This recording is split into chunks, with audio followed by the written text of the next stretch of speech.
You know how expensive it is to be a girl? If you don't know, you must see this video. I wanted to do an experiment.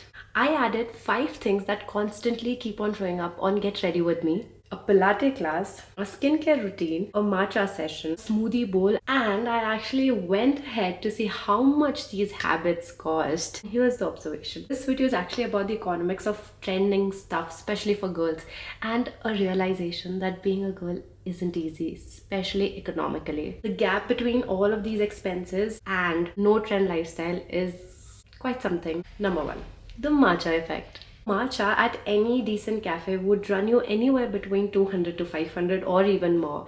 And as a matcha lover, trust me, it's not a habit that you can enjoy every single day. It is premium because it's imported as of now.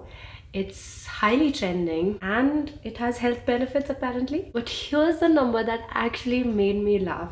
The actual matcha ingredient per cup, specifically for the cafes that use Japanese matcha, could cost anywhere between rupees 7 to 10 if sourced in bulk. And the cup sells for approximately 150 to 170 rupees. That's about 60 to 70% of profit margin rate. Highest on anything on a cafe's menu. That's why every cafe in India has suddenly added matcha in their menu. Basically, as a girl, you're not just paying for the matcha, you're paying for the trend, the aesthetics, the demand, the color, and Instagram.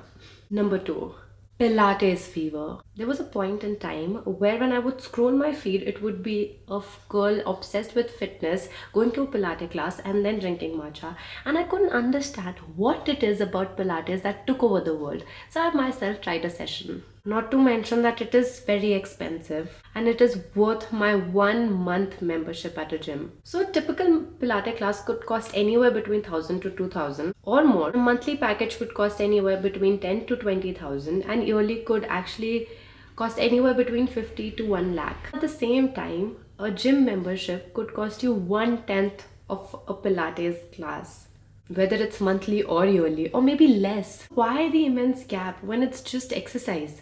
Partly, and it is quite justified, that Pilates work in small groups and the machines are expensive. And there are trainers with certain specification and specialization that adds up to the cost. So fair and justified. But a meaningful chunk of that price is also the positioning. Pilates for the last few years has been marketed less as a workshop or an exercise and more as a lifestyle, as an upgraded lifestyle. Soft lighting, neutral tone aesthetics, Pilates outfits. You're not paying for the exercise itself. You are paying for an engineered structure to feel like self-care rather than just exercise. Self-care as a category has historically been more pricey than fitness itself. Number three.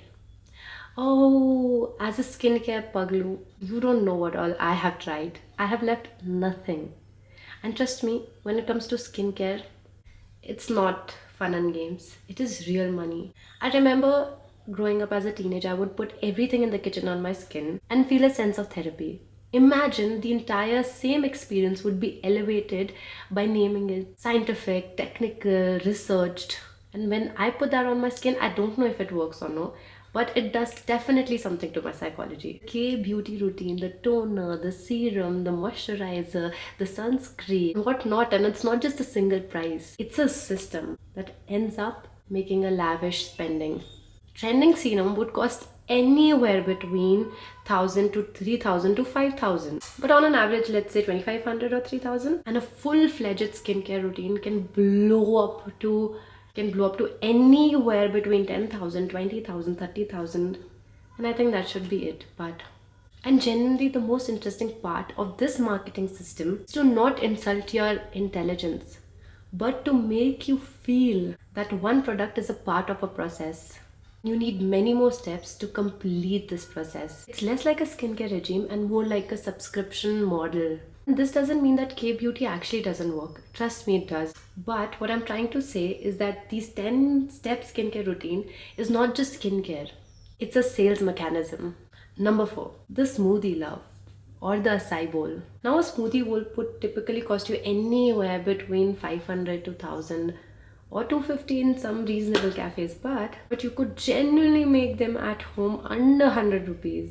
You are paying premium for the plating. You're not paying for the item or ingredients. And you know, all of this, my beautiful girls, is actually called the aesthetic economics. When products are not priced because of their economical value or nutritional value, rather their aesthetic value and the value they hold for the image that they create. Number 5, the outfits. The fitness outfits. Trust me, when I joined a gym, it wasn't in my worry list that what exercises am I gonna do. I didn't even have a trainer. I knew I could chat GPT, or I subscribed to a YouTube channel, or maybe just note it down from any trusted website what body parts I need to target which day. The most stressful part was, what will I wear? Good athleisure wear can cost you anywhere between 3,000 to 6,000-7,000 a set, I'm saying. And here's the secret, my gym membership is literally so much cheaper than all of my outfits combined together. And the outfits depreciate every year. And you know, nobody cares about what the fabric is. It just needs to look aesthetic. And we don't care about how long it's going to last. We care how beautiful it's going to look. And every new shopping comes with a loaded expense. Now I want you to step back and look at all of these things together and tell me, do you think being a girl is easy? No, it's not.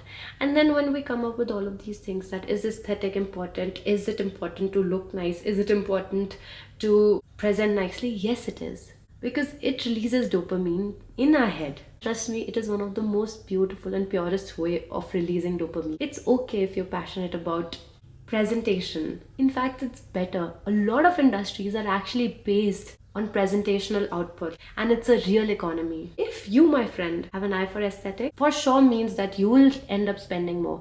But at the same time, you're somebody who has potential to tap into the aesthetic market. The only thing that we need to collectively think together is that these emotional aesthetic buyings should also fulfill the technical parts of the buying. If you're buying a beautiful outfit, which is expensive, you also need to think about the fabric and its longevity. That's when you become smart, bold, beautiful, and reasonable. Please don't skip Matcha or Pilates. If Pilates make you work out better, do Pilates. If Matcha makes you feel better, drink Matcha.